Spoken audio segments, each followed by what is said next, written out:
Hello YouTube, my name is Mr. Lupino. We are back for some more living environment. This video is a part series of evolution. This article will contain a recipe for evolution. What does that mean? For evolution to happen, you must have four key ingredients. Overpopulation, that means that there's lots of offspring being born. Variation in living organisms, that means there are key differences between species. Lastly, we have inheritance of variation from parents to offspring, so that means that the babies are looking different, then those traits are being passed on to the next generation. And lastly, we have natural selection. With these three things we're going to have the environment is going to change. And if the environment changes, certain animals with certain traits will survive and reproduce. And that's how evolution works.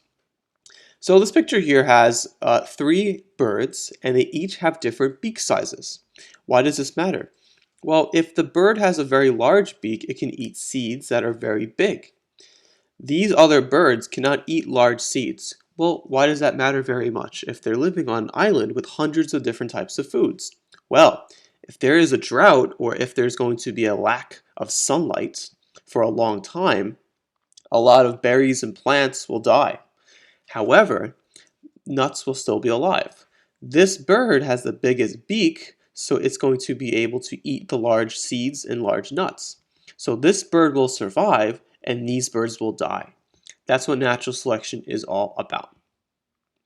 So an actual definition for it is the process whereby organisms better adapted to their environment tend to survive and produce more offspring. The theory of its action was first fully expounded by Charles Darwin and is now believed to be the main process that brings about evolution. So that's what natural selection is.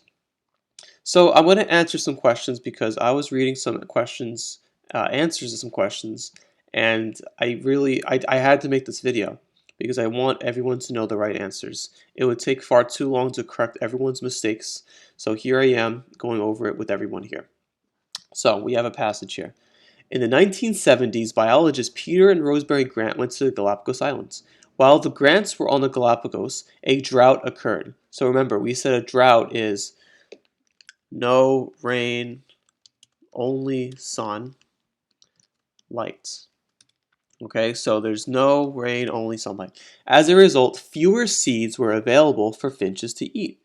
Birds with smaller beaks could crack open and eat only the small seeds. Birds with bigger beaks could crack and eat seeds of all sizes. Which bird do you think survived the drought? So when there's a drought, plants are affected. The question is asking you which bird, which type of bird will survive the drought?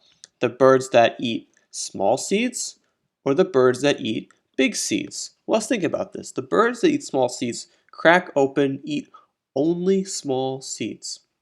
However, birds with bigger beaks can eat seeds of all sizes. So which one do you think will most likely survive? A bird that eats a few things or a bird that's able to eat a lot more things? Well, the answer to this question is birds with larger beaks. Because, remember it says why, so you write because, birds with larger beaks because they are able to eat any kind of seed. All right, that's the answer number one. Two, there are two types of worms, worms that eat at night and worms that eat during the day. Birds only eat during the day, so they only eat diurnal worms. Wow, this sentence is really important. I'm going to underline it and bold it. The nocturnal, that's a Pokemon. The nocturnal worms are in their burrows during this time. Each spring when the worms reproduce, they have about 500 babies, but only 100 of these 500 ever become old enough to reproduce. Which type of worm will survive? Well, let's think about this. Birds only eat during what? The daytime. So if the birds are outside in the day, what kind of worms are they eating? They're going to eat the worms that are outside during the day.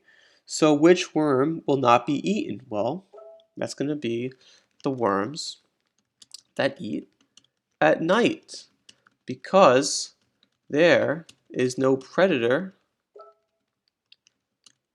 that hunts the worms.